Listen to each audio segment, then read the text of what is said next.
विकास संवाद की पहल संविधान संवाद कार्यक्रम के तहत प्रस्तुत नागरिक चक्रम की कहानियां।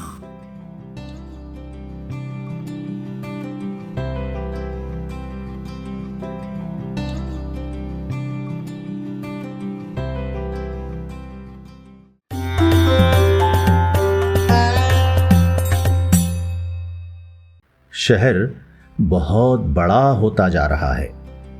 हर तरफ बड़ी बड़ी इमारतें, आंखें चौंधियाती लाइटें। शहर में गिरजे भी बने हैं, विशाल गुंबदों वाले मंदिर भी, ऊंची लंबी मीनारों वाली संगमरमर की मस्जिदें भी तो हैं वहां। सुनिए नागरिक चक्रम की इस कहानी में। शहर का विकास हो रहा है। स्वाभाविक है कि शहर साफ सुथरा भी होना चाहिए। गंदगी में कौन रहना चाहता है? दुर्गंध से भरा शहर अच्छा थोड़ी लगता है। लेकिन साफ सुथरा स्वच्छ शहर मानवीय है क्या? चक्रम को लगता है अभी ऐसा शहर भी मानवीय नहीं है। सावन का महीना चल रहा है। मौसम विभाग ने चेतावनी दे रखी थी कि बंगाल की खाड़ी में कम दबाव का क्षेत्र बना हुआ है। इसके कारण शहर में भारी बारिश होगी। चक्रम अक्सर एक दृश्य देखता कि बस्ती में रहने वाला एक कुत्ता उसके घर के फाटक मुख्य दरवाजे को खोलने की कोशिश करता। वो कुछ वर्षों से बस्ती की गलियों में रह रहा था। बच्चों ने उसका नाम भूरा रख दिया था। जब उसे भूरा कहकर पुकारा जाता तो वह दौड़कर पहुंच भी जाता। भूरा बहुत गौर से देखता है चक्रम को या हर उस व्यक्ति को जिससे उसे उम्मीद होती है। अगर कोई उसके चेहरे, उसकी आंखों में देख ले तो वो भूरा की हर बात, हर भावना को महसूस कर सकता है। वो बस यही तो चाहता है कि कोई उसे ध्यान से देख ले, उसे सहला ले। इतने से ही तो वो जीवन को सार्थक मान लेता है। हर सुबह और शाम चक्रम या उसकी मम्मी भूरा को रोटियां देते। फाटक खुलते ही वो भीतर आ जाता, लेकिन रोटियां फाटक के बाहर की तरफ रखी जाती। भूरा उन रोटियों तक तो जाता, लेकिन वो रोटी देने वाले की तरफ देखता और अपनी नाखुशी भी दर्ज करवाता। उसे लगता कि उसका अपमान किया गया है, लेकिन फिर वो रोटी खा लेता और वहां से चला जाता। जब घर में रोटियां नहीं बचती तो उस दिन वो रोटियों से वंचित रह जाता। उस दिन भूरा खाली पेट ही रह जाता होगा, लेकिन उसके भूखे रह जाने से किसी को क्या फर्क पड़ता है? जब कोई दिखाई नहीं देता तो वो फाटक को आगे पीछे धकेल कर कुंडी को गिराने की कोशिश करता। जब बीच की कुंडी आधी फंसी होती तब भूरा की कोशिश से फाटक खुल भी जाता।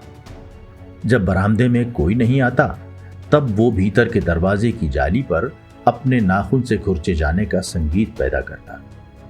किसी को देख लेता तो आऊं आऊं की आवाज निकालता।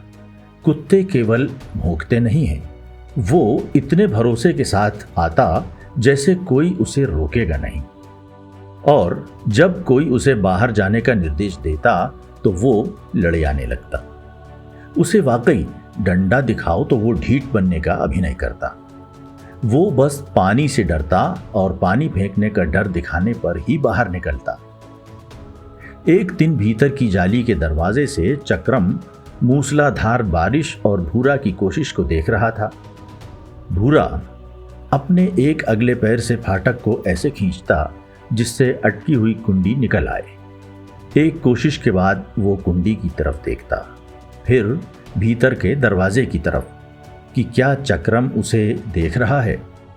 पूरी तरह से भीगा हुआ भूरा फाटक की कुंडी गिरा लेता है और बरामदे में आकर सूखे कोने में चुपचाप बैठ जाता है। उसे बस सूखी जगह की तलाश होती। लेकिन घर के लोग नहीं चाहते हैं कि भूरा या कोई भी कुत्ता बरामदे में रहे। चक्रम खड़े खड़े सोच रहा था।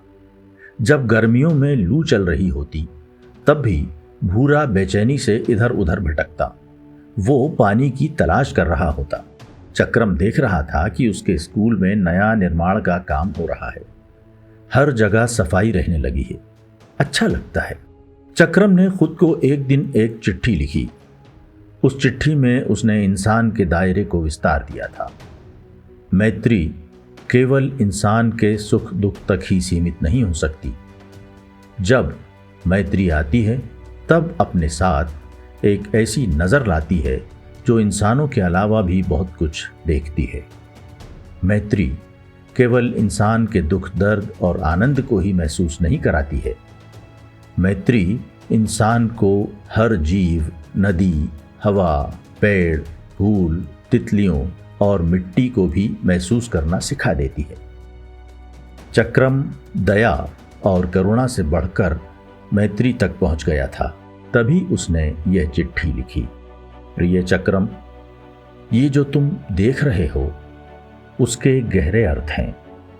अपने आसपास जो लोग हैं उनके प्रति, उनके कहे सुने के प्रति तो सजग रहना ही है, लेकिन पेड़ पौधे, आसपास दिख रहे या नहीं दिख रहे पशु पक्षी, मिट्टी, प्रवाहित होने का रास्ता नहीं मिलने से बेचैन पानी भी तो दिखाई दे रहे हैं। हमारा शहर, हमारा स्कूल और हमारी कॉलोनी खूब अच्छी हो गई है। हम सब कुछ साफ और स्वच्छ रखने लगे हैं। अब तो गीला कचरा और सूखा कचरा भी अलग अलग रखा जाता है। अब कहीं भी पानी बहता हुआ दिखाई नहीं देता। लेकिन क्या कुछ ऐसा है जो हमें दिखाई नहीं दे रहा है? हम जिस शहर में रहते हैं वहाँ कुछ पशु पक्षी भी तो रहते हैं, चिड़ियाएँ रहती हैं। चिड़िया को जहाँ भी खाना बिखरा दिखता वो उसे चुग लेती। लेकिन अब तो हर जगह साफ सफाई है, तो उसे ना तो पानी मिलता है और ना खाने के टुकड़े। हमारी कॉलोनी में भूरा रहता है। भूरा एक कुत्ता है। बारिश में उसे कहीं भी सूखी जमीन नहीं मिलती और हम में से कोई उन्हें अपने आंगन या बरामदे में आने नहीं देना चाहता। अब उसे कहीं खाना भी बिखरा हुआ नहीं मिलता। जब आग से भरी हुई हवा चलती है तब उसे पीने के लिए पानी भी नहीं मिलता। वो बेचैन हो जाता है। वो हिंसक व्यवहार करने लगता है क्योंकि वो प्यासा होता है। हम आदमियों के लिए तो खूब जगह बना रहे हैं।